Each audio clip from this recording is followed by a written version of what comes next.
সাতক্ষীরা ভূকম্পন অনুভূত হয় বেলা 12টা 12 মিনিটে। এ সময় বাড়িঘর ছেড়ে মানুষজন খোলা আকাশের নিচে বেরিয়ে আসে। ওলটপালট হতে দেখা যায় জলাশয়ের পানি। বেলা 12:15টার দিকে হঠাৎ করেই কেঁপে ওঠে চারিদিক।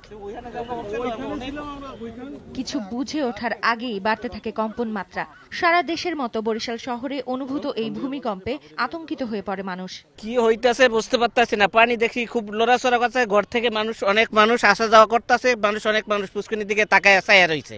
এরকম ফিলিংস পাই নাই কখনো। কি সব শহর নড়তেছি, তখন রুগীদের জিজ্ঞেস করছে ভূমিকম্প হচ্ছে নাকি, তো বলছে জি স্যার। যখন জি স্যার বলছে আমি দৌড় দিচ্ছি। রাজশাহীতে ভূকম্পনের কারণে বেশ কটি দালানে ফাটল দেখা দিয়েছে। এতে ভূকম্পন থেমে গেলেও আতঙ্কিত মানুষ রাস্তায় অবস্থান নেয়।